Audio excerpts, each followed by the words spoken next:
Okay, once again, my name is Deborah Swisher Hicks. I'm the president of Greater Pine Island Civic Association. I'd like to thank you all for coming tonight. It's very much appreciated. And we have some housekeeping to do before we introduce our candidates for Districts 3 and 5 and for the Lee County Commissioners. Thank you. All right, so we're going to do some general housekeeping to give it to start. The restrooms are through the door if you need them, and there's one outdoors for gentlemen if the door should be unlocked. I took care of that. Okay, so this is tonight's agenda. It's kind of a very short one, so we can get to our candidates and any questions that are out there. So we're going to start with our Treasury report, and our Treasurer, Steve, will quickly go through them. Thanks so much. I didn't realize that this was kind of hard to read, so hopefully I can just kind of give you a summary of, oh, is that the line? Okay, there we go. Give me the X. At any rate, so as always, when we have our meeting at the very front of each month, I always do financials for the end of the prior month. So this is through July 31st, just a couple of days ago. We had $624.17 worth of income that came in. That was all related to memberships. From an expense side, we had three expenses totaling $333.07. But none of them very, very large. We obviously pay the First Baptist Church of Pine Island $100 each month. And we did some things for Mango Mania, which are also expenses there. So our ending balance at the bank in our checking account is $3,493.28. We have $103 in cash in our cash box back there. And you can see, if you look kind of close, ending balances. Probably the important thing is at our last meeting, I mentioned that we were going to be moving some money that we had in a money market account into a certificate of deposit, which I accomplished in the month of in the month of July. And so we now have a $10,000 certificate of deposit at First Horizon Bank, which is at a 5.15 rate, matures December 10th. And then we just rolled over a certificate of deposit at Truist Bank at a 4.44 rate that matures on 12/8. So nothing really to report from a financial standpoint, pretty simple. The other thing that I wanted to mention, and we're going to have to talk about this at our next board meeting, is that I want to remind everybody that there is still money that can be matched by the Civic Association with regard to Chiquita Lock. And I'm not quite sure where we are with that. I know that there's a decision that has been made on that. I don't know if there's going to be any arguing back and forth over that. I don't think so. But any donations that would come in to us would be matched by us and then turned over to the Chiquita Lock Defense Group. As long as they're members, yes. Yes, that's true. And that's it. Oh, okay. Oh, yeah.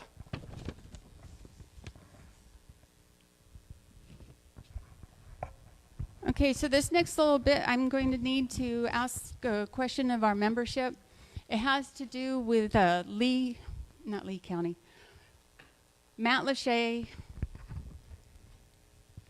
Rim Canal dredging project that recently went through the Army Department of Army Engineers. It has to do with the location that they're going to be dredging. That's going to be along the outside of the aisles, and Steve knows a little bit more about the background of it. Do you? Yeah. I don't know if everybody's seen this, and thank you to Noel for passing this along to us. But the city of Cape Coral has provided a public notice where they actually want to dredge from D&D Tackle, which I think most people, if you're fishermen, you know where that is, all the way to essentially, I would guess it's the west side of Matlacha Pass. So all the way down that entire rim canal, and essentially what they are seeking is, it's a public notice, public comment, obviously. With regard to doing that, there's a big study that's attached. It's 57 or 58 pages, if I'm not mistaken. As a person and not as a representative of the GPICA, I had some questions. I've written those questions and sent them along. I don't know if I'll get a response. I just did that on Monday. Starting first with, does the city of Cape Coral actually have the authority to do this? I would guess they probably do, but I don't understand why or how. Essentially, I think what Deb is asking is, we as a board need to look at this, and we might decide that we want to ask for public comment. We can do that, but what we would like is just a sense of the organization, a civic association, that if we request to do that, that you would support us making that public request. And if I'm not mistaken, so the other part that I maybe forgot is, why do they want to do that? Well, their argument was, we send fire and rescue and water rescue people out of that rim canal all the time, and boaters have trouble getting through that canal. So that's their rationale for why they wanted to do it. One of my questions, again, personally, this is not part of the GPICA, is, well, what's the quantification of how many times you send people out for emergency services through that? It sounds to me like it's a bit more about the public, but, not to influence you here, but that's just my thinking. But I do think that Deb wants your support for us to at least explore the idea of asking for a public hearing with regard to what they're proposing to do. Yeah, they're dreading. Sherry? Yes. We have a member of the Matlacha Civic Association here in attendance. I wondered what Matlacha Civic Association feels about it. I don't think there was. Okay. I haven't heard anything from Matlacha Civic Association. Okay, so the question is if the Matlacha Civic Association knew anything about it. At this point, it doesn't sound like they do.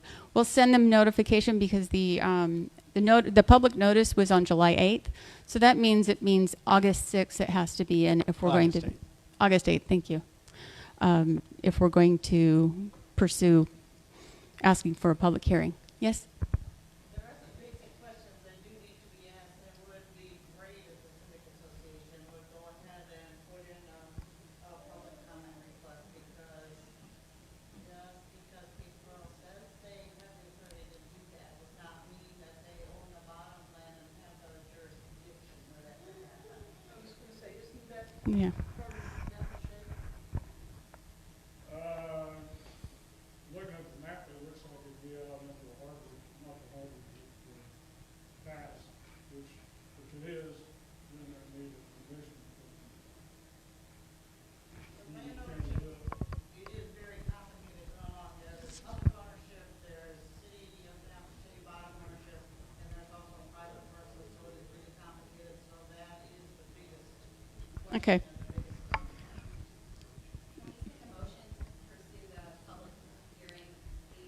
Okay, so I need one of my board members to make a motion. I'll make that motion that we consider asking for a public, what do we want to call it? I think the motion would be that we do ask. Yes. Because if we have to, I'm sorry, Nadine Slimak, I'm the vice president. If we have to ask by the 8th, that's only a day. So I think the motion would be, I'll move to say the GPICA should request that public hearing.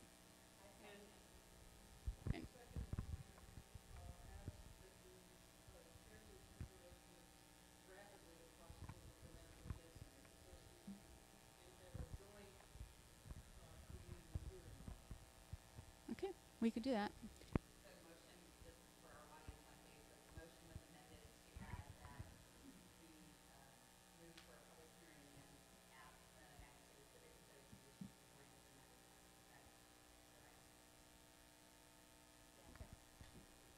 And I'll second it. Okay, and can I say hands of approval? Members? Members? Okay. Any opposed? None seen? Motion passes. Thank you. All right, so we'll move to our next item.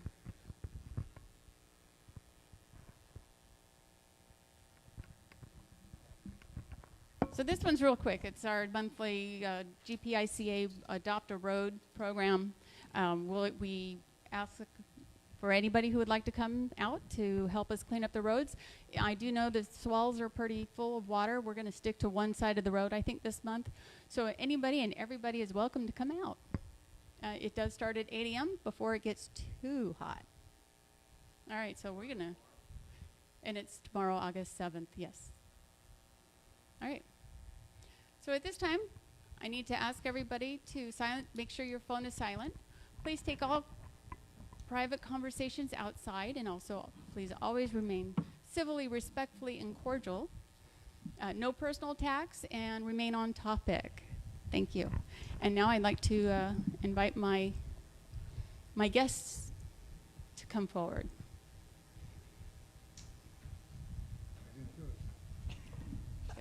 Does help if I push the right button. There we go. Yeah. Very informal here. As far as I can tell, Matthew Thornton in District 3 is not able to come, or if he's not here yet. So, David, if you can please come up. David Malaka? Malaka. Very close. The first day of school is over, sorry. Yeah. So, District 3, pick your chair. If I can have Amanda Cochran, please. You're running for District 5. Okay. And Mike Greenwell, running for District 5. Okay, so I have some quick things that I need to speak before we ask for our opening statements.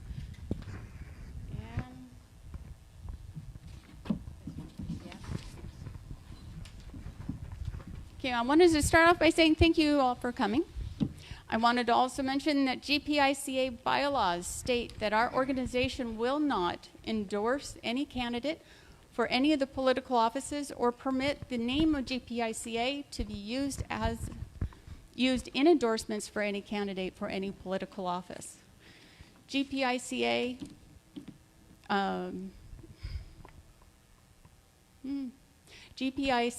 objective and purpose is to unite in common causes, maintain a desirable, livable community, and promote environmentally responsible planning or smart growth, promote preservation of sensitive natural areas, and shall recognize and promote the unique character of the rural agricultural island community, and uphold the sections of the Lee County Comprehension Plan that deals with the greater Pine Island area. Okay, yeah, gotta say that. All right, so it's also important to know that the Lee County commissioners are elected at large, meaning that every registered voter, regardless of commission's district they live in, can cast a ballot on each contested district race coming November.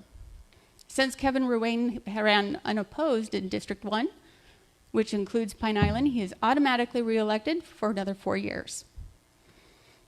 Races still ongoing are District 3, with incumbent Ray Sandelli. He decided not to run for another term.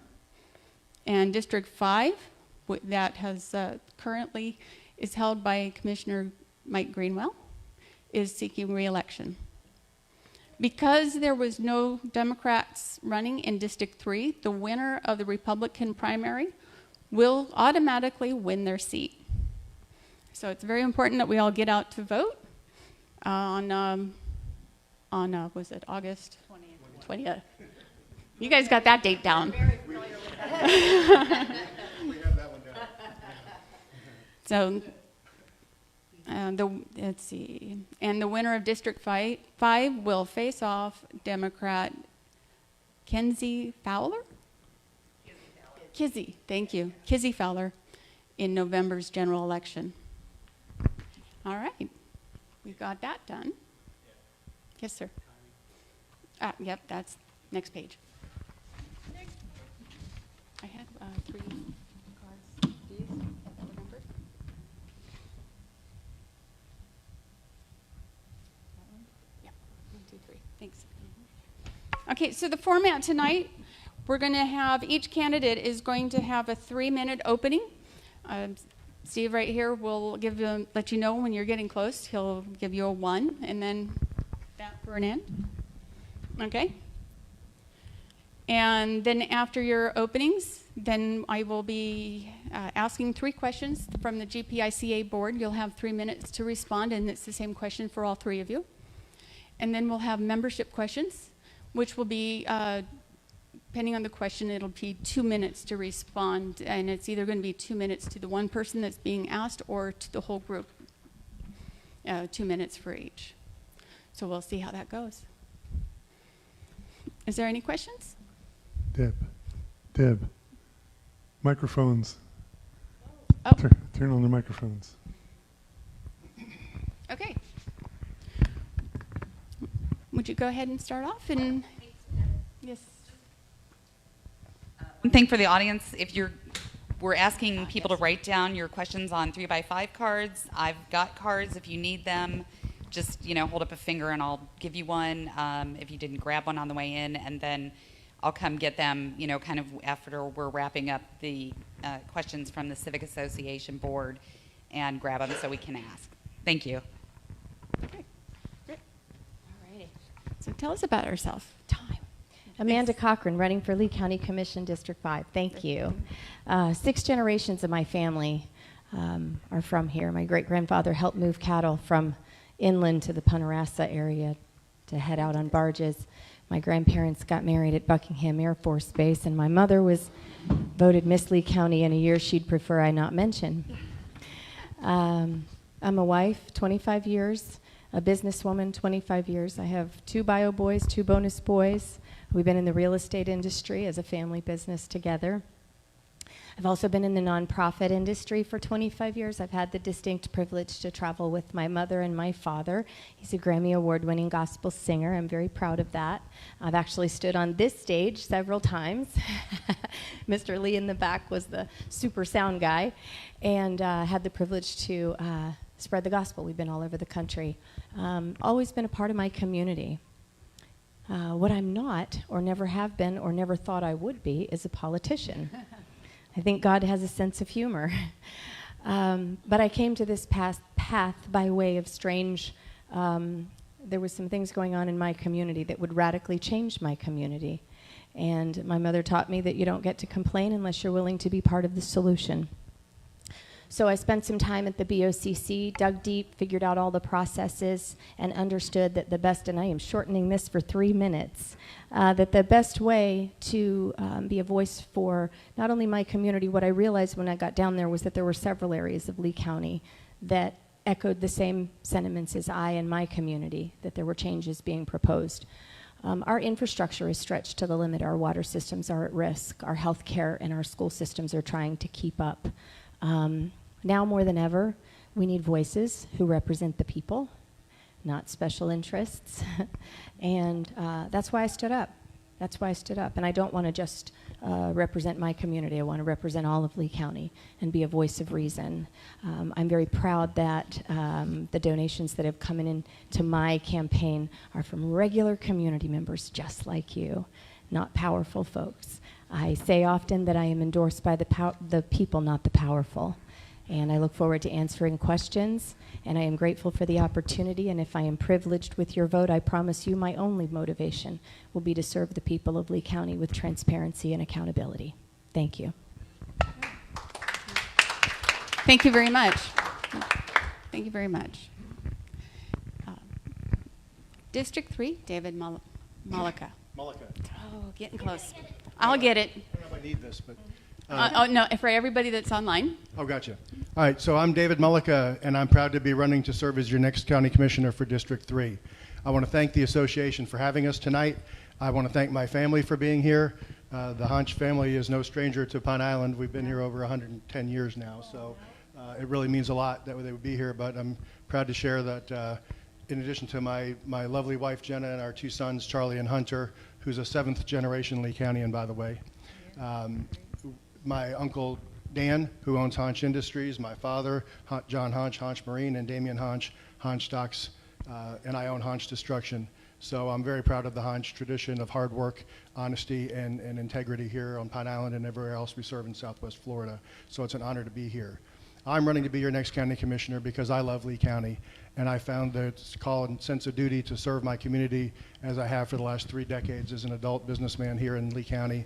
I've participated in community and charitable events and involvement my entire life, and I'm proud to have been a part of the fabric of this community. I'm running to do a good job for you. The Honch tradition of hard work and doing what you say and do it on time has always been part of our wiring. I got put in business by my dad when I was 12 years old, and I haven't stopped working hard since.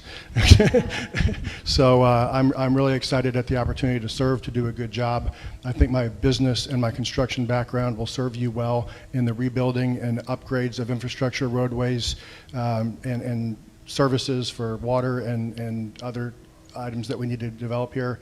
And I am proud and honored to have the opportunity to serve you. So thank you for being here tonight. Thank you. Thank you very much. Okay, District 5, Mike Greenwell. Thank you very much. All right, I'm Mike Greenwell, Commissioner Greenwell. I'm the chairman of the board at this time. I was appointed by Governor DeSantis 2 years ago, and just a few months later we had a hurricane. I'm going to try to talk real fast because I like to get a lot of things in. I have a lot of endorsements, and I'd like to tell you some of the ones that are real special to me. I'm very proud of the fact that I have the Sheriff Carmine Marcino, State Attorney Mira Fox, also the Firefighters Paramedics Association, the Realtors Association, the Hispanic Vote, and the Trump Club. Those, and I have others, but those are some that I'm real proud of to be able to say that I'm supported by all those folks. I want to do a little bit different. I have a story I want to tell real quick, and that is, we grew up here. My wife's born Lee Memorial Hospital. I've been here since 1969 when I was 4 years old. So we bought our first house right here off of Burnstore Road with the fortunate when I received $15,000 for a bonus from the Boston Red Sox. So we've loved this area. We vacationed this area. We fished on the Matlacha Bridge since we were kids. So this is an area that's been always very special to me and my family. But I want to tell you a story. When the hurricane, I was appointed by Governor DeSantis, like I said. When the hurricane hit, even though this wasn't my district, we knew we had some major issues. And the first morning when Governor DeSantis flew in, we all met him at the EOC that morning. And I was fortunate to get the first question, and he looked at me and he said, "Commissioner, what's the most important thing you need?" And I said, "We have a major problem. We have a bridge out, and Pine Island Matlacha Bridge is out. That is our working class families, a lot of retired folks out there. It's not the rich. We need to figure out a way to get access to that island as quick as possible, and I don't know how we're going to be able to do that." And he looked at me and he said, "Commissioner, done." And I was impressed because he said it and he did it. And I want y'all to know that was one thing that meant the most to me. The one thing that I brought up first to our governor was that. And I want to tell you one other part of that story is he said to me, we knew we had some issues out here, and even though this wasn't my district, it was Kevin Romane's, I was asked by the governor and our staff to fly out here and try to make sure that we got all the attention focused out here. And I met Steve Honch and the fire chief, and said, "What do you need?" And everything they asked for, we got out here within 24 hours. So I'm real proud of the fact that I stepped up when it really mattered, and that's why I think representing your whole community. Doesn't matter what your district is. If you're a commissioner, you should represent everybody, and this place is special to me, and I'm out of time, so thank you. Thank you. Thank you very much. See, and I get to actually push that button now. You know, it's been 3 minutes. I've done that to you, haven't I? Yeah. That's right. Okay, so we're going to ask 3 board member questions, and each one of you will respond. If you don't mind, we'll go ahead and do it in the same order. So the first question is, as island residents, we're aware of issues in the water surrounding our community, including nutrient pollutants and sediments that compact seagrass and here, you read it. Much better. We're now surrounded by impaired waters instead of healthy estuaries. There have been much discussion over the years about septic to sewer conversions on the island to address one cause for nutrient pollution. Are you in favor of such a conversion for Greater Pine Island? And if so, how can you, as an elected commissioner, help us implement that conversion? That is a great question. We get this at most places. I am absolutely supportive of septic to sewer conversions in the places they need to be. And there are several areas of Lee County that desperately need that. Areas out here, there's areas in North Fort Myers, there's areas in Lehigh that is doing irreparable damage to our waterways. And when we focus on those areas, that makes it essential and very helpful in saving and doing the best for our waters. When you do it in areas like Alva, where it's not necessarily a push, I'm not really sure why that would be the main focus. It doesn't seem to make sense. But I will tell you this very quickly. Cape Coral applied this year for a grant and received $25 million for septic to sewer, the conversions, and they can apply for it next year. My understanding is that Lee County has not done that. So I'm not really sure why we're leaving that money on the table, but absolutely I would advocate for that and advocate for every available resource in order to do that so that we can offset some of the costs. So my answer is yes, absolutely. That's an important thing to happen in areas where it's doing the most damage. Thank you.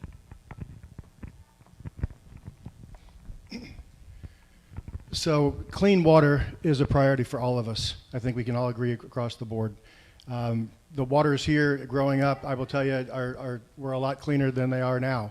We used to go scalloping in Pineland Sound and things that we just can't do. We used to catch so many fish on the weekends, we sold them and made money. Mm-hmm. So I miss the water being and the aquaculture being what it was, but it's still darn good. We have to take a multi-prong approach at the water quality issues. Septic to sewer conversion is a component of that. Upgrading the septic systems we have is also important. I'd also recommend my uncle for that. For the new component, the new upgraded septic tank systems. So they have been comparable in the clean water on that. So there's more than one method. Fertilizer responsibilities, and then a 2020 program like Mike had mentioned earlier that they had a successful program today as we take the conservation land and maintain it like the Calusa Trust does, doing these things to improve our water quality across the board. There's not just a single silver bullet that we're going to solve this with, but I think if we have all of those solutions in tandem, that we'll all get the water that we need. It's the lifeblood of our economy. It's everything that people come to Lee County for is our water and our water quality and our way of life here. So it's a critical mission of mine, and I'll do everything I can to protect it. I'll start off by saying I have a large part of my district is on the river, and a part of the water quality starts up there. And my opponent just brought up the fact about a project that was out there. I was surprised at the people that were against us requiring developments to come on the river to be on sewer and water, not septic and wells. I was shocked. because it starts up there. We got to start cleaning the water up there as it runs down through our river. And that's one of the things that, being in my district, I'm going to continue to champion that out there. As we grow out there, we need to continue to do that. There's no question that we're going to be converting all throughout this county over time. I know there's discussion about Lehigh that's going to have to do the same as Cape Coral's been doing. And there are grants out there, and we as commissioners need to get a better relationship and continue to work very hard with our state reps, because we can bring dollars here to help that get done. And that's what we need to do in the future. I'd like to remind everybody, when I became a commissioner for the first year, it was all about the hurricane and rebuilding back. And my background is also in the building industry, and not just in baseball. So I spent a lot of time doing that. And I've really gotten, over the last year, a chance to be a commissioner. I started a lot of projects, and I want to make sure I run and win so I can complete those projects. So thank you. Thank you for all your answers. Okay, so this time we're going to start with David. So you're going to go first. Okay, so Pine Island Road is our only way on and off the island. As we saw during Hurricane Ian, this is a risk to the community. Even once repaired, the road will still will receive a failing rate for how well it handles traffic. What suggestion would you propose for alleviating the significant traffic issues that we experience during season and public safety during storm evacuations? Yeah. Okay, well, I will tell you, when you're running for office, you do get questions that are not easy to answer or don't have a straight answer. It is a serious physical space limitation challenge that we have a 2-lane road coming in and off the island, and there's no real estate to build any more lanes. So what I've said a lot of places is I would like to see in the future, when we're doing work to widen roads and add lanes, I'm anti-median. I would rather have pavement in the middle and add more lanes while we're there to build the roads and expand them as we go, and not wait to tear it apart and do it again later. But the road through Matlacha, there's no real estate left to add any more lanes to it. So I don't have a magic answer to improving how that roadway gets, because there's as much pavement as we can fill in there on that. So it's a challenging question to that effect. I think we need to, there's a combination of pride of Pine Islanders, and there's a preparedness and evacuation, and some people may need to move out faster, and some people need to make sure that their houses are hardened and shored up and generated up and stocked up and supplied up, that they can hunker down and stay where they want to be, because that's kind of how we roll here. So I think it's a combination of those things, but I don't know how we can add another traffic solution to real estate that doesn't exist. So I'm sorry, I don't have a better answer for that. Right. So, yeah, tough, because Dave made a lot of great points there. The reality is this, under evacuation situations, I think a lot of us under that particular time didn't listen. And we it's because we're Floridians and we're used to it. So, but getting to the roads, the reality is this, we need the tax dollars, and we need to expand these roads. I built my first business on Pine Island Road when it was 2 lanes. Before they even 4-laned it. So I'm very familiar with the area out here, but all over Lee County. And it really comes down to getting things started. And what I've found as a commissioner is we talk a lot about roads. We talk a lot about roads that are coming, but we have to start getting them started. That is the key. And widening roads and getting ahead of it. It all comes down to dollars and priorities. So what we really need to do is work with the state, because one of the big roads that we're trying to build is from 80 all the way down to Lico. Doesn't solve traffic out here, but if I can get the state to work with us and pay for that road, that frees all the dollars up that we can spend on the roads throughout Lee County, and that is the key. So getting it started and getting those projects built are the key. And we have a traffic problem, not only here, all over the county, and we got to start addressing it.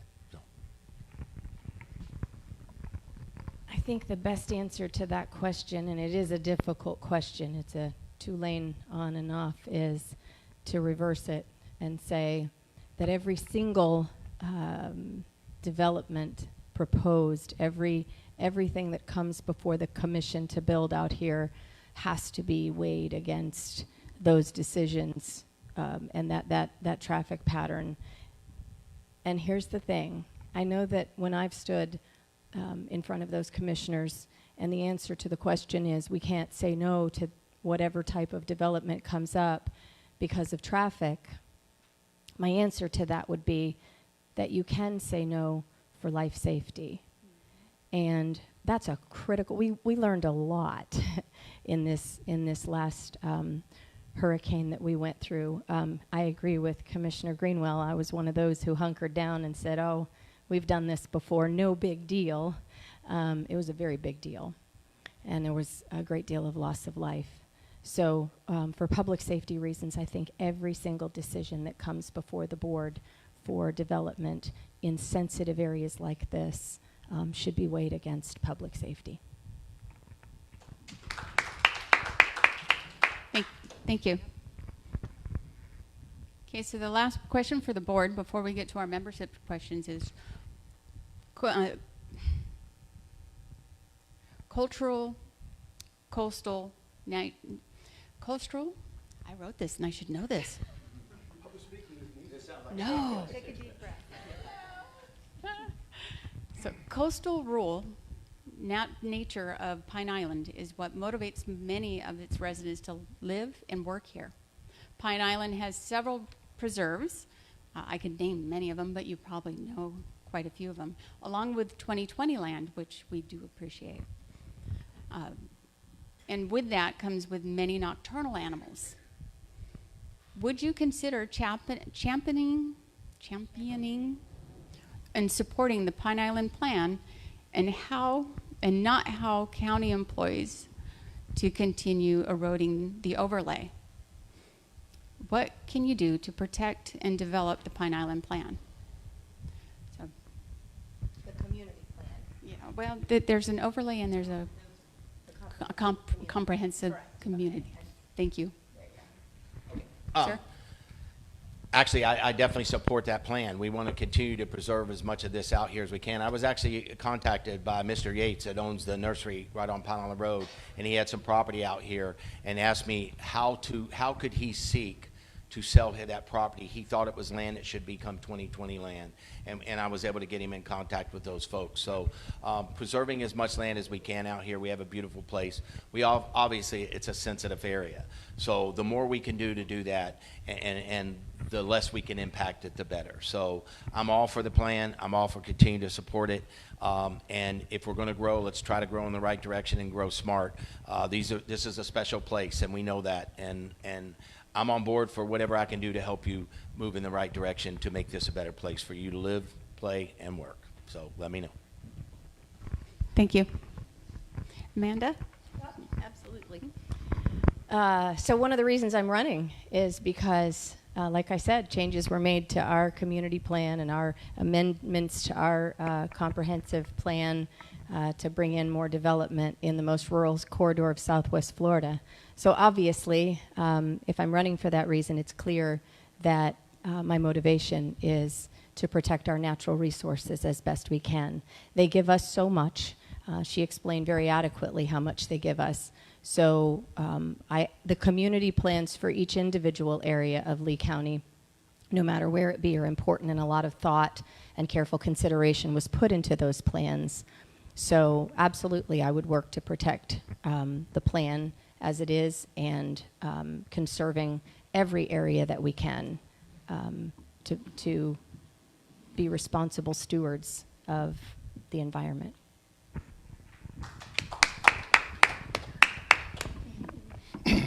So great question. So I will tell you, to make it clear, I completely support the existing Pine Island plan.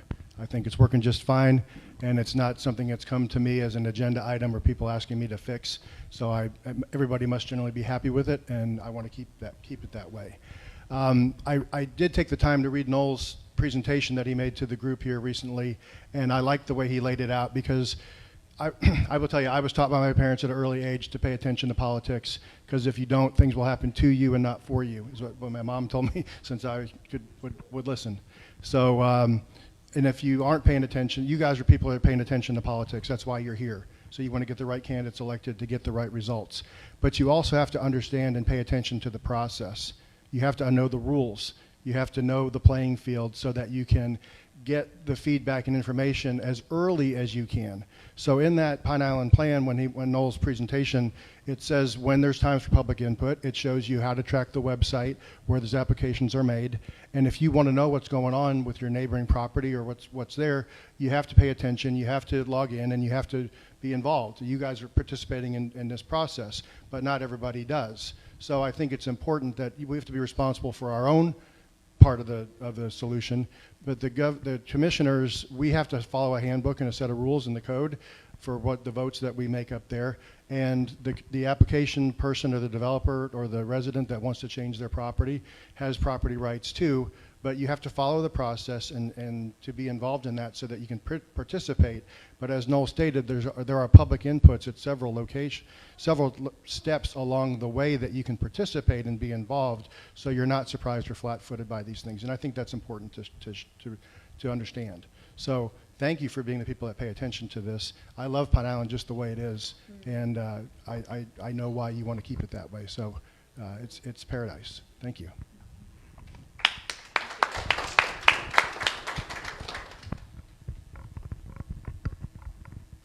Commissioner Greenwald, did you answer that question?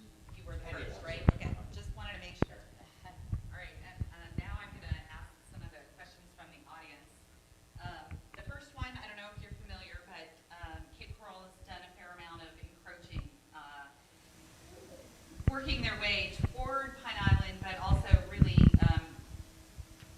annexing properties formerly in the county that are now slated for massive developments right at the intersection of Fern Store Road.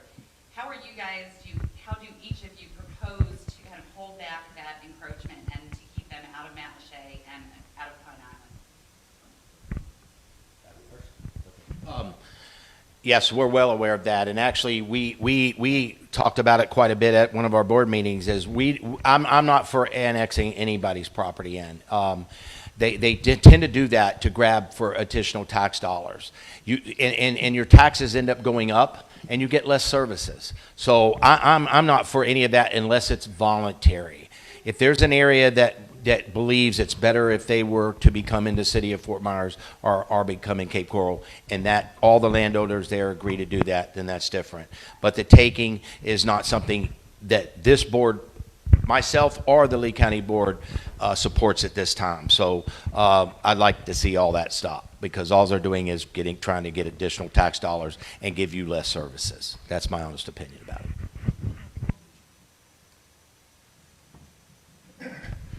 So there are two types of annexations. There's voluntary and involuntary.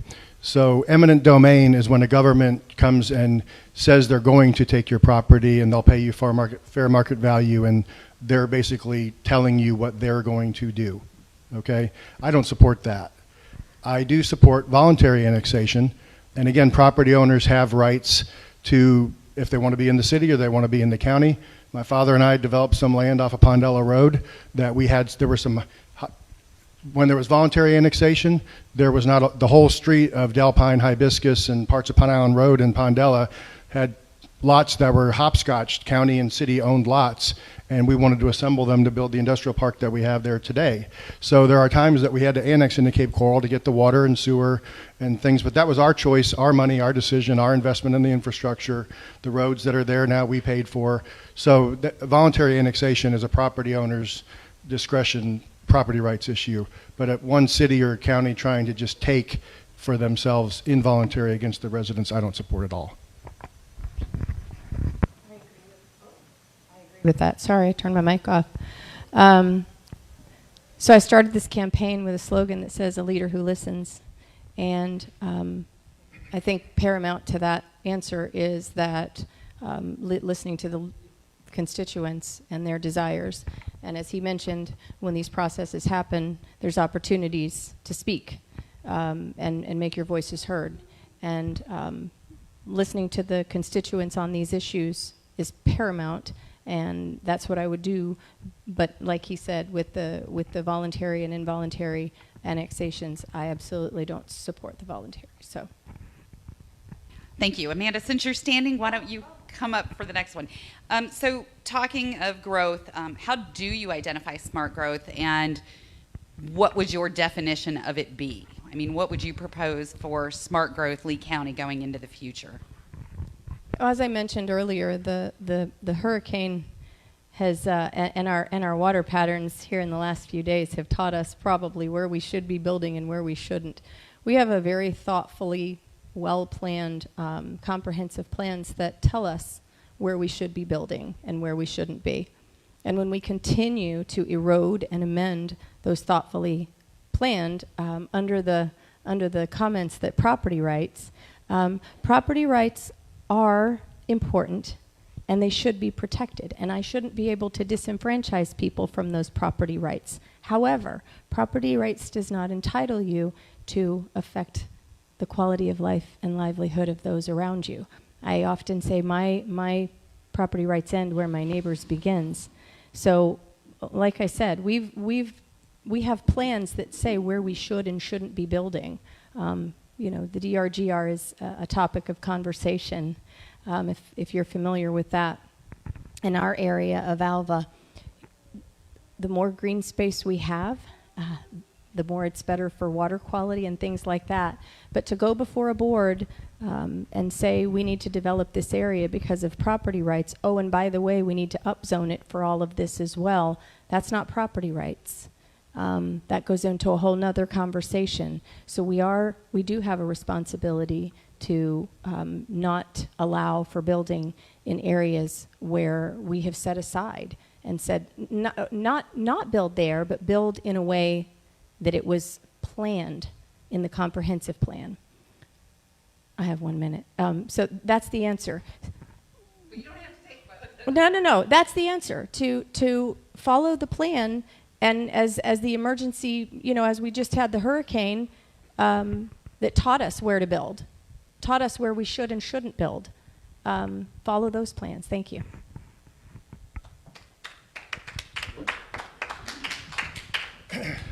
So smart growth is a kind of a funny word, because smart and growth both sound like they would make sense to be together, but they don't always mean the same thing. This was originally coined by our friend Gavin Newsom in California, who was all electric cars, bikes, and walk paths. So my version of smart growth is more like this. I would like to see areas like Cape Coral and Lehigh Acres that were developed as residential bedroom communities and poorly planned. I think we can all agree, for our businesses and our life, the quality of life. We should promote the opportunity for people to live, work, play, go to the doctor, go to the grocery store, and have a job within 15 to 30 minutes of their home. So we need to find ways that we can cluster developments or build overlays like we had in Pondella and Cape Coral, that I was part of the committee that actually formed the Pondella overlay, to encourage business development. Things like Targets are there now, and the car dealerships and medical centers that are there now are all part of an overlay to allow people to change their zoning, to allow people to commute less, which reduces our traffic, which promotes your quality of life. If you're not spending 2 hours going back and forth to work, and you can get to your doctor, and you can get to the grocery store, and you can have a job and take your kids to school and go to the doctor, you have a good life. And I want to encourage those kind of development overlays and find ways that we can incentivize people to find those park areas, ways for industrial and other things to survive and exist, to serve the communities, to make the people's quality of life better by encouraging those opportunities to assemble land for those bases. So that's my proposal for smart growth that I will help you with as your commissioner. Thank you. I think me and Dave agree a lot there, and I want to start by saying my area where I live is I'm 1/3 of a mile from Babcock, the start of Babcock Ranch. We know we've been notified that they are going to be taking between 15 and 17 acres of property. They're going to eminent domain my property to build a road because of the traffic that Babcock has brought into that area. My belief in the smart growth is simply this. We were a very rural area for a long time, but the cat got out of the bag when we allowed basically a new town city to be built in a very rural area out there that started in Punta Gorda or Charlotte County, but it's 1.5 mile, well, 2 miles from the Caloosahatchee River. So it really is moved into Lee County, and now the last mile and a half of it is moving into Lee County. So the reality of it is it's growing, and the absolute key to having smart growth is this. Me and my wife moved out there 35 years ago, and we thought we were going to, or 33 years ago, excuse me, and thought we would live on the edge of town forever. Right across the street was 90,000 acres. And I was so proud that we were going to live on the edge of town. We used to ski on the island around there, but now we realize we're on the edge of a city. So there are changes that are made, but the key in these changes is this. We must bring the infrastructure in, and it's just not the roads. It's the services for the people, and I want to reiterate what Dave is saying there, is you need the businesses, you need the stores, you need the businesses for people to work, you need places for people to shop. If you can do that, you can keep the traffic there. I bring my wife to dinner many times over the last 33 years, and we come to Cape Coral to Fort Myers because there's nothing out there, and that needs to change. We need the businesses out there to support that new city and new town that's growing out there, and the rooftops that are happening. That's smart growth, making sure that we give the opportunity to put the businesses in the right area to keep people off the roads. That is absolutely the truth. So that's basically sums up smart growth to me. We know that people have property rights. We make hard decisions as commissioners. We do. And sometimes we're put in a position. And I will tell you this. I have said to the county attorney, I cannot tell you how many times over the last 2 years, when a project's in front of me and I say, when it's in the zoning, and I'll say, Mr. Attorney, do I have any legal reason I can vote no on this project? And I've never been told yes one time. So that's the reality of what we deal with as commissioners. It's a hard thing to do, but I can tell you what we do. Someone mentioned the 2020 land that just happened today. We actually approved a development in the Buckingham area, and I knew that there was a possibility that maybe we could buy that project. It was approved for several hundred homes, and we were able to get that project bought by the 2020 folks, and was able to squash that development. So I'm very proud of that. When we have that opportunity, we should take it. So thank you. Thank you. So speaking of 2020 properties, a member of the audience would like to know, should 2020 lands be managed as preserves, or should they be managed like public parks? First. All right. I think both. There's different situations and different things, right? It is the people's land. Our tax dollars are buying it. Do I think there are some preserves that absolutely should be left as preserves, strictly preserves? But there are places where we want the people to have, we're buying these lands to save for the animals, the birds, the nature, the watershed, so many things. So they're all different, and I think we should address them all different. There are times that we want people to have more access to them, and I think if it's your tax dollars buying it, most of them we should have access to. But there are some that are, too important to our area that we need to make sure they stay natural and let the water flows to them and don't touch them. But we can't just buy the lands and put a fence around them.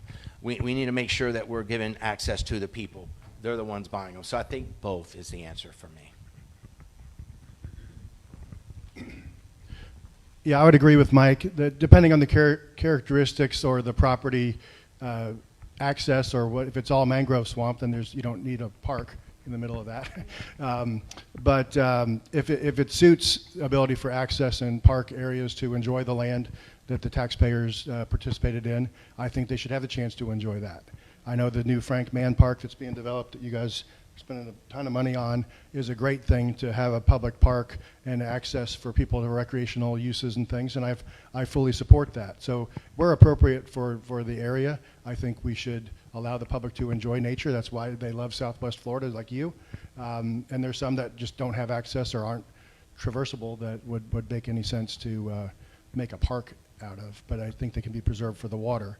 I can also attest, I think you would all agree that we need more boat ramp access in Lee County, because having them tied up right now at Punta Rassa and Cape Coral, tied up over all the hurricane debris things, I'd like to see us invest in more of those so the public has more access to enjoy the water as well.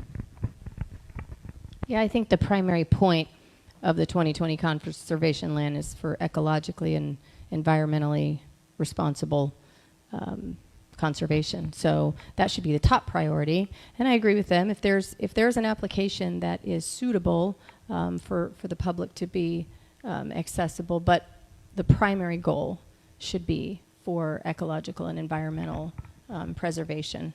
And I agree with Mr. Malika that we have 55,000 or more boat owners in Lee County, and this is off subject, but there is a massive under supply of places for them to put in, and that's our driver. So I think we went off topic there, but I support that as well. So thank you. You're first. There you go. On Artie to do it. Well, interesting you mention boating. You're probably familiar with the fact that the Cape Coral has applied for the removal of the Chiquita Lock, and that's an ongoing issue. What we have found out here is that water quality declined after the last lock removed. So if you're reelected or elected, Commissioner, how are you going to protect, again, our water quality against these encroachments by Cape Coral?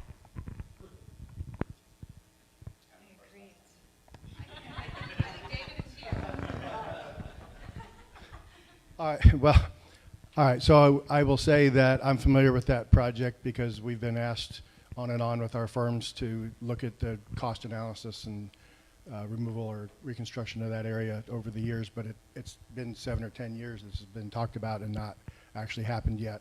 But that really is a City of Cape Coral issue and would not be a county commission decision in that project. So unfortunately, we don't get a vote for that. So you don't think the county has an opinion on water quality in our region? There's a difference in having an opinion and then being able to exercise authority to change policy. So unfortunately, with incorporated cities, they are the decision makers for their local area for that. And we each have our layers of government, but we can't be everything to everybody. So would you ever see a case where the county could intervene? I mean, in this case, obviously, Matlacha Civic Association kind of led the way fighting the removal of that lock, and that's an ongoing thing. Why would the county never step in, or would the county, in your mind, should they ever step in and become a friend and say, yes, we also disagree with this removal? So that the litigation is part of a process, and that's certainly the right of the public to do so. The question was phrased in a way initially that I heard it as if we had a decision-making authority to exercise our position in that, and I just wanted to be clear on the layers of government part of that. So. Yeah, so in the ability for the municipalities and the commission to communicate and have influence and talk is extremely important. Obviously, we also learned that after Ian, or reinforced that after Ian. But I'm elected by the people, so if there's a petition or a outcry for something like a lock system being removed, I live near a lock system, so I know their effectiveness, then if we're elected by the people, that's who we need to answer to. And also be mindful of the professionals and the innovators who have a voice. So, using both of that, absolutely, we should be able to use maybe not our decisions, but our influence to be able to have conversations and advocate on behalf of the community and their voice. Yeah, I have to agree with Dave a lot on that. Is the reality of it is, if it's a City of Cape Coral, we have very little influence over that. We can ask our staff to speak with their staff to get us more information, and then we could take it more to the state level. So we could start asking our state reps or the water management folks questions about it. So we can get involved in that way. But like I said, we're limited in our influence over the county, the other municipalities. So it's kind of that fine line. But yes, I would be interested in asking our staff to get with their staff to explain more of it to us, brief us so we can understand it, and then reaching out to Water Management or Corps of Engineer and see what we could, if there's some kind of agreement, or if we can make it better, and why are they doing it. I deal with a lot of the issues with the water out there with the river because of, you know, with all the stuff that's coming from Lake Okeechobee, all the new reservoirs that are being built. I'm truly hoping some of these things that we're doing out there that we're spending billions of dollars on are going to help our water system in the future. And they're getting close. We're going to get some of those opened up, and we're going to find out if it's working. So, but the reality of it is we're limited on our ability to do that. But given the opportunity, I do think public involvement is the key to all this, and getting with your state reps on those kind of issues. Thank you. Now, so because Lee County's area is 75% unincorporated, but 75% of the population lives in the 6 incorporated cities that have conflicting ordinance, regulations, and needs, can you give us one way you could influence or advocate for public welfare and health and natural resources for the people and lands in unincorporated Lee County? So I think this person's asking, basically, there's so much land already in incorporated areas within Lee County. How do you take the lands in unincorporated Lee, like us, and protect our resources, protect our natural resources? David, do you want to go? So I can answer this one. Yes, there are lots of ways to influence water quality and preservation and our quality of life in Southwest Florida through the state, federal, local, and municipal county governments. And I will share with you, I have excellent connections in the State House of Representatives because my wife is the state rep for Fort Myers. We've got very strong Southwest Florida delegation, but all of these issues, when we're dealing with the Bonita and town of Fort Myers Beach and unincorporated Lee County and Cape Coral, there are a lot of shared responsibilities, as I think you might have been alluding to last time, in the water quality issue and dealing with water management at the state and county levels. A lot of our services, our roadways, our lines run together, so there are opportunities to negotiate and interact on these matters to make sure that we're all being good neighbors to each other, so to speak, and tying these things together. So I think all Southwest Floridians want clean water and good quality of life and preserve our natural beauty. I think everybody can agree on that. But there are times when things get askew or there are conflicts, and I think good communications is a good reason to how we solve those problems. And I'm proud to also share with you that during this 13-month campaign so far, I've earned the endorsements from Byron Donalds at the federal level to the entire 40 other elected officials here in Lee County that I'm very proud of, and that just shows that we have the communications open from the beginning, and it'll stay that way if you elect me. Thank you. Yeah, there you go. Yeah, I think I echo that. These are good questions. Better communication between the municipalities and the county to protect these areas. And like I said before, focusing on the areas, if we're specifically talking about preservation and water quality, focusing on the areas that deserve those, such as the septic to sewer conversions. Here's an example.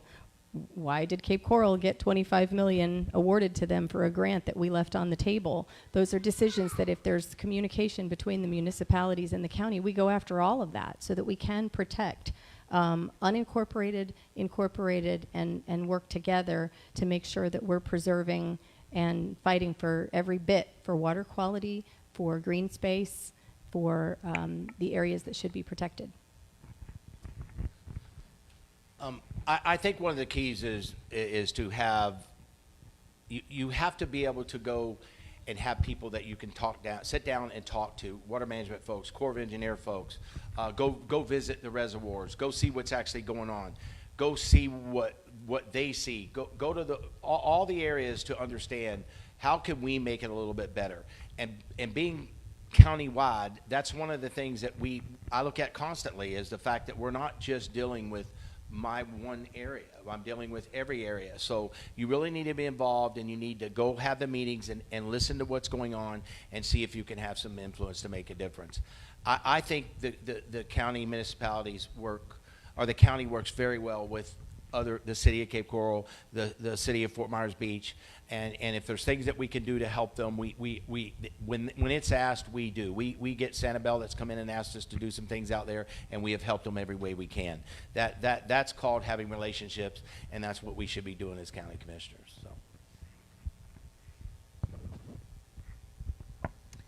So as commissioners, should you be reelected or elected, you have the power to influence changes in the land use map. How would you use that power?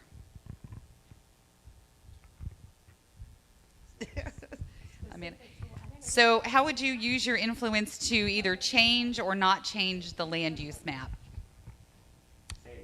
How would you use your power as commissioner to change or not change the land use map? Do you support the current map?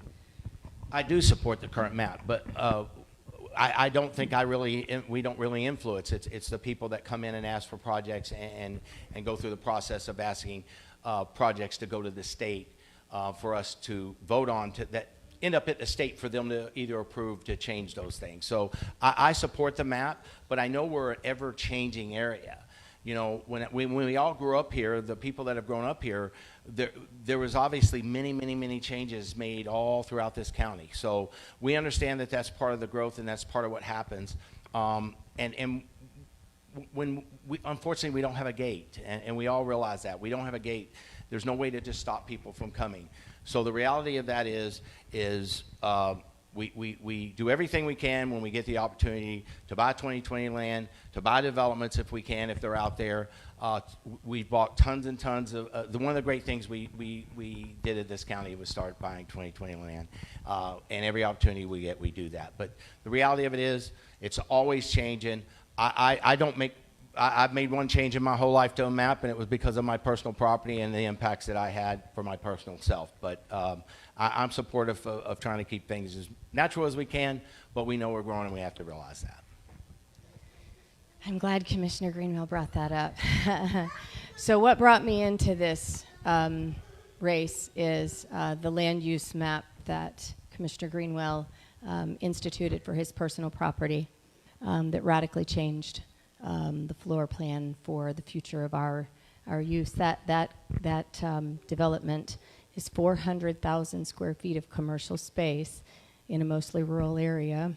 And to use Babcock as the reasoning, Babcock is an anomaly, and they were always built to self-sustain and be able to have services within Babcock. We don't have those services out in Alva. To be very honest, nor do we want those type of services out there. We bought into a lifestyle and a community that the future land use map laid out, that says you're buying into a rural.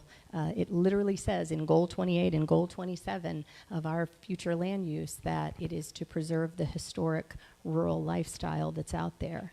And like we talked about land use maps earlier, that's why they're set up that way, is to honor those plans. And when you radically change them for in his case, for personal gain as a sitting commissioner, against the majority of your community, that's important.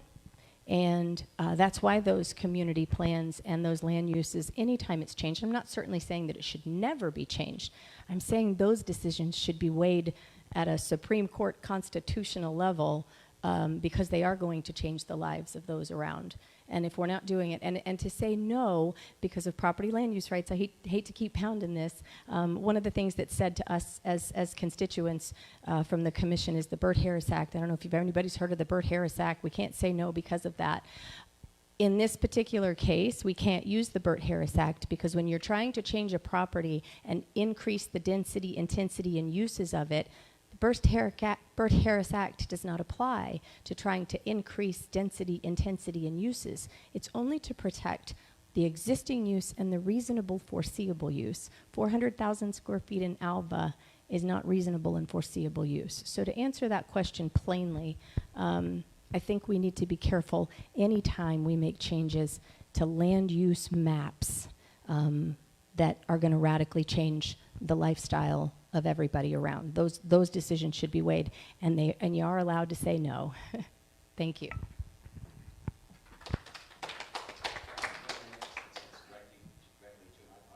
I answered the question. She did. But let's give David a chance to answer, and then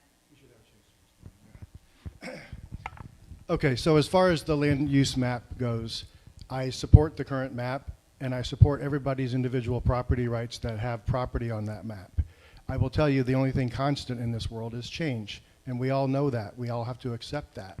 Each property owner has their right to the uses and zoning and intensity that they desire within the law for their property as long as they own it. So when those land use maps were developed 50 years ago, plus here for the county, they were all based on population, was where they got the categories from. It's where people lived at the time. But fast forward 30 or 40 years, and now swampland that was rural is now FGCU, right? Miramar Lakes, right? That was all rural 50 years ago, right? But now it's beautiful paradise. Everybody wants to live here. So to say land use maps shouldn't change, I think is irresponsible. They have to change within the rules. They have to follow the guidelines. But even in the rural plan that my friend Amanda likes to talk about, it says if you want more density or more use of property, they want you to cluster the houses in a certain percentage of 25 or 35% of the land, and they want all the services and utilities to be maintained in a small area so that 2/3 of the property is kept in its current condition. So all of these things are already outlined in our current plan.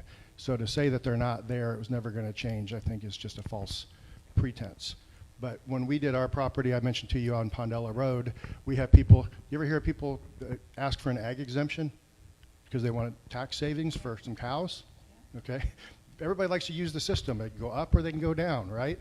But if they like the cheap taxes when it's cows, and then they want to build a house for their kids later, and they go back to residential. That's just life. So everybody's property rights here I will fight like hell to maintain your property rights and give you the ability to make sure that you maximize the inheritance of your children and grandchildren for the property that you own right now. Thank you. Mike, do you want to give me 30-second rebuttal? Yeah, okay. Here's the reality of it, and I think that since it's a kind of a direct attack on me and my family, I live excuse me, that was an attack. It wasn't a personal attack at all, and anyway, so you're just can going I to go answer, ahead and please. speak? Yes, thank you. All right, so from Babcock, the county line is 1.5 miles to North River Road. North River Road is exactly 1/3 of a mile from my property on 31.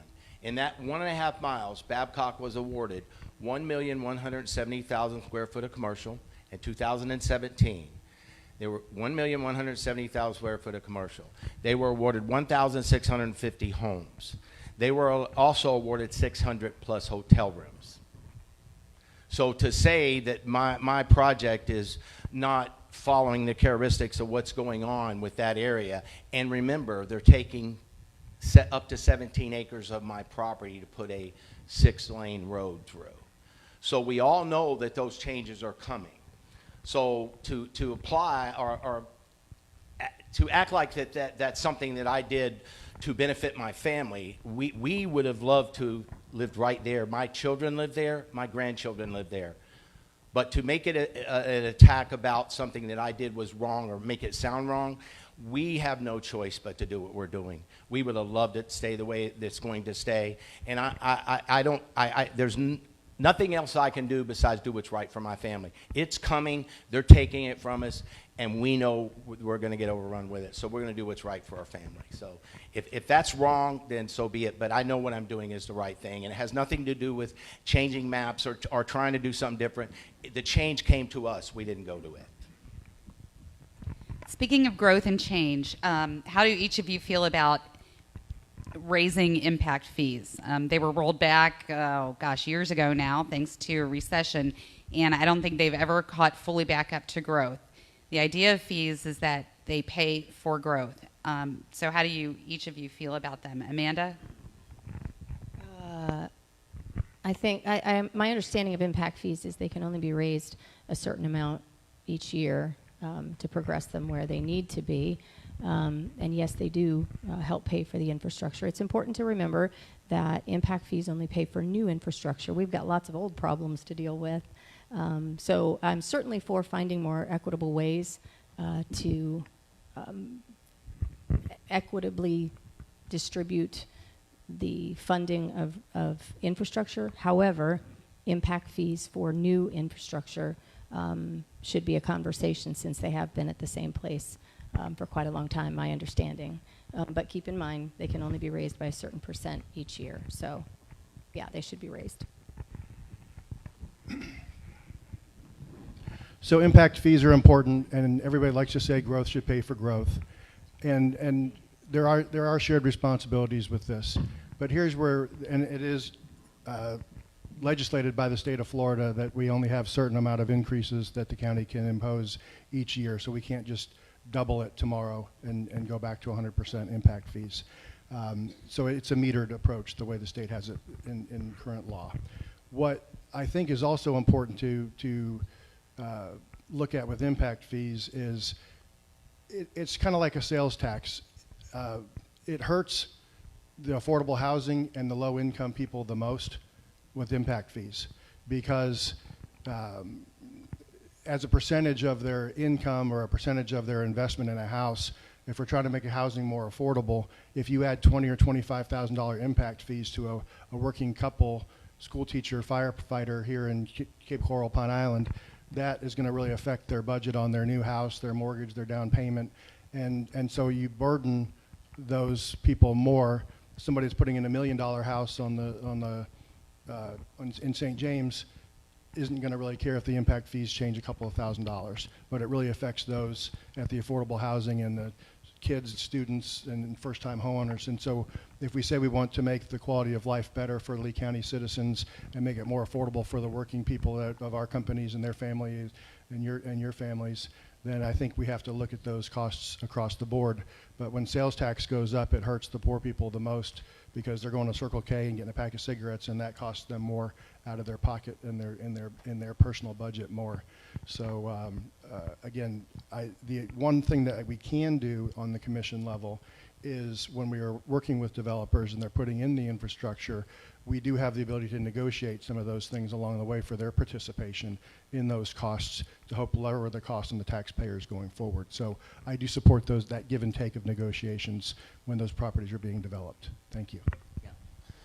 And then Dave is right on track there. The reality is this, that we need the impact fees, but the reality of it is, as the market is so high with the housing right now, as we go up, it's very hard for the young couples and the young children growing up in this community to be able to afford houses. So it's kind of a catch-22. So I know we need them, and I'm glad we have them, and they do a lot of good for our community. But the reality of it is, it's very difficult to raise them until the economy changes.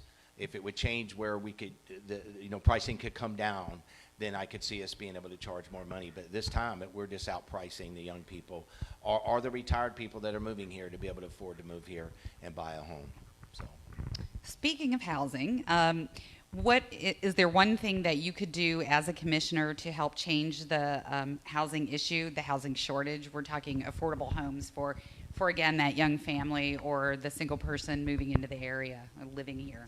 yeah, I mean, there are some things that are happening that are trying to help. Some of the developments, they get a little bit of bonus on some of the housing if they'll actually have in their development some affordable housing, so workforce housing, we call it. So that's one policy that's out there that I think is a good thing. Out of the terrible hurricane has come some good.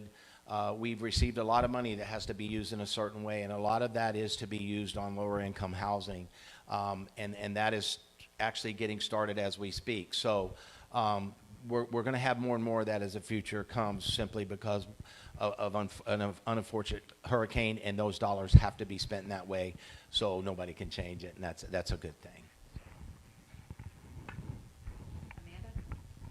Affordable housing, to build in areas where we can support that type of growth for affordable housing. Also to work with our state legislators to implement Senator Pasadomo's Live Local Act and how that helps the builder and consumer to bridge a gap, and it provides incentives to cut the costs, get rid of some of the red tape and regulations at the bureaucratic level so that we can make it easier to live more affordably, and definitely focus on ways to incentivize every resource for our workforce housing, and keep our educators and healthcare workers here, for law enforcement, to be able to afford to live here and help take care of us. They're the backbone of our community.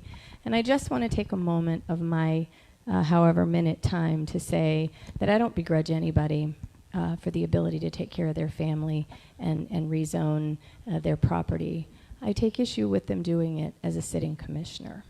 He filed that paperwork before, Well, okay, so I just want to we're answer gonna- that. Thank you. Thank you. No. Let's go the final.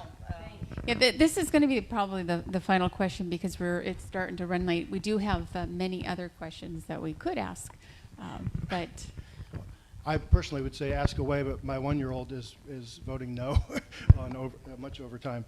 So, no, that's why he's outside. But could you please repeat the question one more time? Oh gosh, where were we? It was about affordable housing. Yes, thank you. Okay.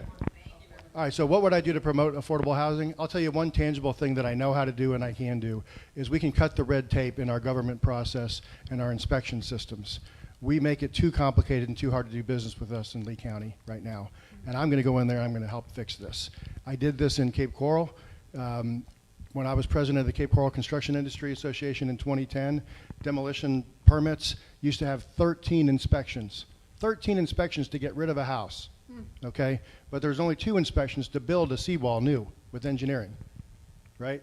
13 inspections. So we cut it down to 3 because we effected that change, made the process simpler. It wasn't an engineer reviewed permit, and we got the process to be simpler. And I've often said if the answer is always yes, then why is that step necessary? Right now, we're taking way too long in the county to issue permits. We're taking too long to inspect things. We're making it too hard for people to follow the process. I think we should have a counter that is specified for owner builders that helps coach them through the process to make it faster than these rejections that they get that they don't understand. If they need help to fill out the applications and the forms, we should have an express lane for small projects and make those things easier for people to improve their property and get through the red tape and regulation. There's only 2 things two kinds of costs in construction. It's time and money. If we can give them their time back, they can spend their money wiser and less interest and less carrying costs, and that's something we can actually physically do, and that's not just talk. I can do that, and I have done it, and I will do it. Well, we want to thank you all for being here tonight, and this is the closing wrap-up statement. Basically, we want to know why we should vote for you, and what your 2 biggest priorities would be or are as commissioner. Thank you. Amanda, do you want to go? I've already made pretty clear I got into this race because I felt like there was a pretty significant disconnect between the community and our elected officials. So my priority would be to work for the people. And I know that sounds like a blanket statement, but I'm not a politician. That's why I got in this campaign and this journey. That is my only motivation. I am not supported by any special interests.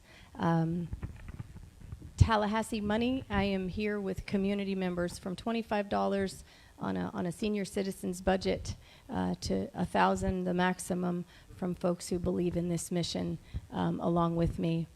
I have done my best to get the message out to every area of Lee County that my only motivation is to be a responsible voice for the people of Lee County. And I promise to work hard, I promise to listen, and I promise to make the very best decisions for each individual area and how it impacts. I won't make blanket decisions for all of Lee County because we do have unique corners of Lee County that deserve the consideration in each of those corners with the decisions that we make there.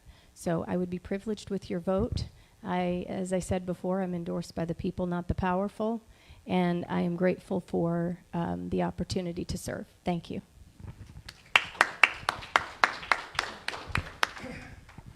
So again, I'm David Mullica, and I'm proud to be running to serve as your next county commissioner, and thank you all for coming out here tonight. I'm excited and honored to have this opportunity. I don't have to explain to you about the 100-year relationship that the Honch family has with Pine Island, the wonderful life I had growing up here, the opportunities I've been given to succeed and fail in my life, the love that I have for Lee County means everything to me. So I'm excited to have the opportunity to serve you. I have grown up in Bokeelia, Pine Island, Cape Coral. I live in South Fort Myers right now. My business serves all four corners of the county. And I know the people, I know the maps. I was there when the road was built. I was there when the bridge was built. I've been part of this community. I know how we got here. I know what has worked, what hasn't worked, and what we need to change to get better. So I have the experience, the dedication, and the love for this community to do a good job for you. I'm running to be the person that I would vote for.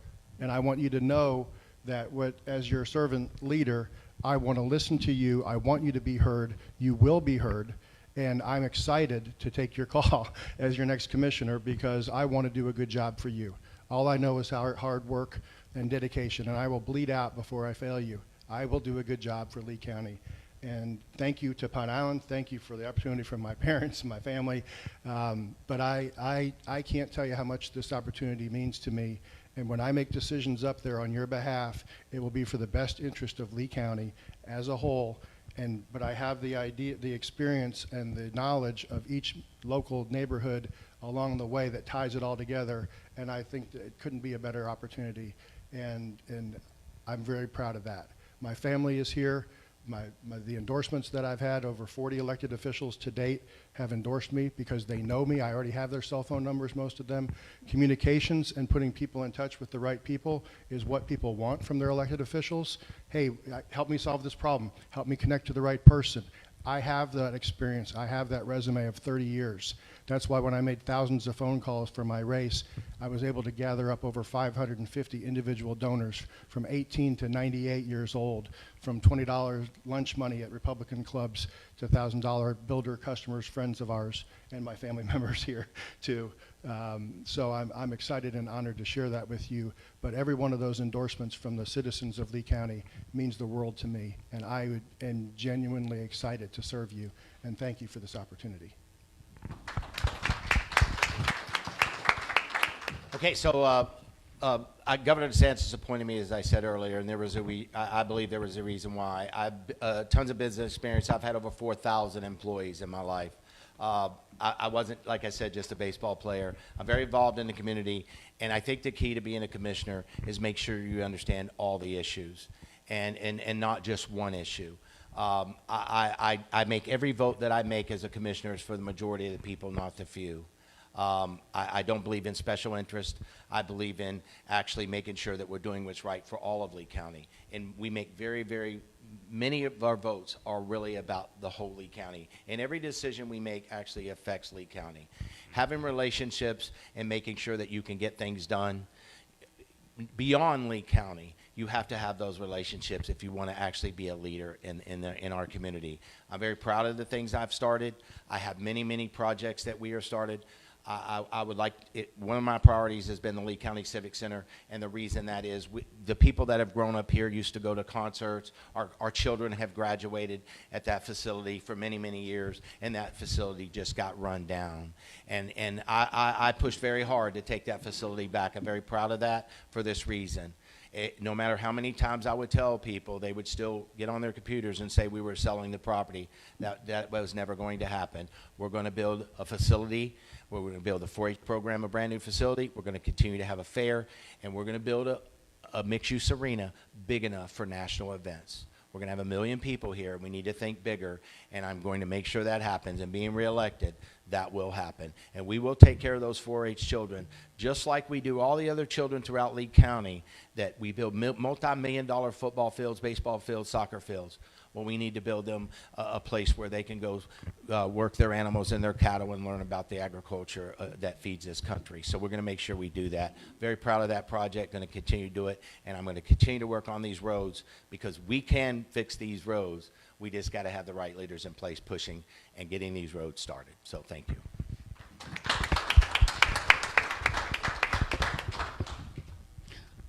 I thank you all very much for coming, and we usually have a very more people watching online. So, and yeah, yes, and we wish you guys very much luck, and make sure that everybody gets out to vote on August 20th. Thank you. Okay, do I have a motion to close the meeting? To adjourn. All right. Anybody negative? All right. Motion passed. Have a good night.